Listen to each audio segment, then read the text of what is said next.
नमस्कार मित्रों, आज मैं फिर एक नई कहानी के साथ हाजिर हूँ। मित्रों, आज की कहानी उन शिव भक्तों के लिए है जो महाशिवरात्रि व्रत करते हैं। अगर आप भी एक सच्चे शिव भक्त हैं, तो इस कथा को अवश्य सुनिए, क्योंकि इस कथा को सुनने मात्र से ही सभी पाप नष्ट हो जाते हैं और महादेव की कृपा सदा उस पर बनी रहती है। मित्रों, कथा को शुरू करने से पहले आपसे एक छोटा सा निवेदन है कि वीडियो को लाइक और शेयर करना ना भूलें तथा कमेंट में जय भोलेनाथ अवश्य लिखें। मित्रों, एक बार माता पार्वती ने भगवान शिव से पूछा कि आपकी कृपा पाने के लिए कौन सा व्रत करना चाहिए। तब भगवान भोलेनाथ ने माता पार्वती को शिवरात्रि व्रत की महिमा, व्रत और पूजा विधि बताई। उसके साथ ही उन्होंने महाशिवरात्रि व्रत की कथा भी सुनाई। मित्रों, आज मैं आपको वही कथा सुनाता हूँ, ध्यान से सुनिएगा। एक गांव में एक शिकारी था जो पशुओं को शिकार करके अपना घर परिवार चलाता था। वह गांव के ही एक साहूकार का कर्जदार था। वह काफी प्रयासों के बाद भी कर्ज से मुक्त नहीं हो पा रहा था। एक दिन क्रोधित होकर साहूकार ने उसे शिव मठ में बंदी बना लिया। उस दिन शिवरात्रि था। शिकारी उस दिन शिवरात्रि की कथा को सुना। शाम के समय में उसे साहूकार के सामने पेश किया गया तो शिकारी ने वचन दिया कि अगले दिन वह सभी कर्ज को चुकाकर मुक्त हो जाएगा।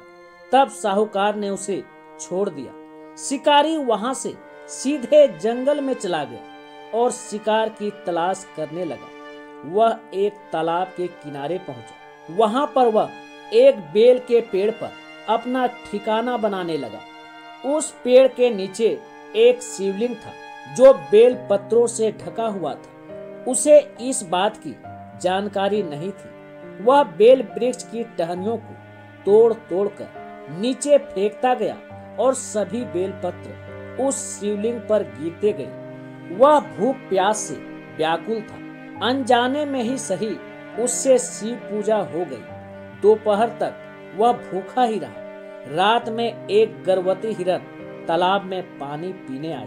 तभी शिकारी उसे मारने के लिए धनुष बाण तैयार कर लिया। जब हिरन की नजर शिकारी पर पड़ा तो उसने विनम्र भाव से कहा कि वह बच्चे को जन्म देने वाली है। तुम एक साथ 2 हत्या मत करो। बच्चे को जन्म देकर मैं तुम्हारे पास आ जाऊंगी, तब तुम मेरा शिकार कर लेना। यह सुनकर शिकारी ने उसे जाने दिया।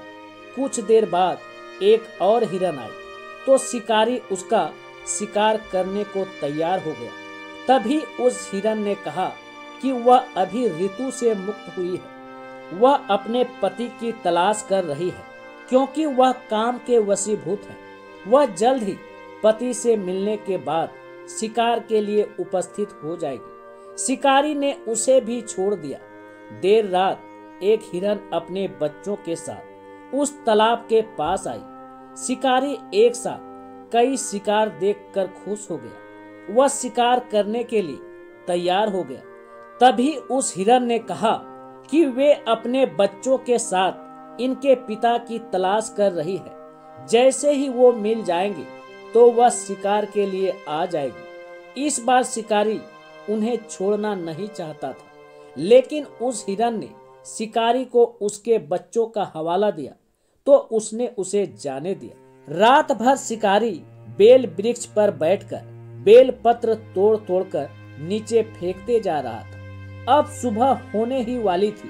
तभी वहां एक हिरन आया। शिकारी उसे मारने के लिए तैयार था, लेकिन हिरन ने कहा कि इससे पहले 3 हिरन और उनके बच्चों को यदि तुमने मारा है तो उसे भी मार दो, क्योंकि उनका वियोग सहन नहीं होगा। यदि उनको जीवन दान दिया है तो उसे भी छोड़ दो। परिवार से मिलकर मैं तुम्हारे समक्ष उपस्थित हो जाऊंगा।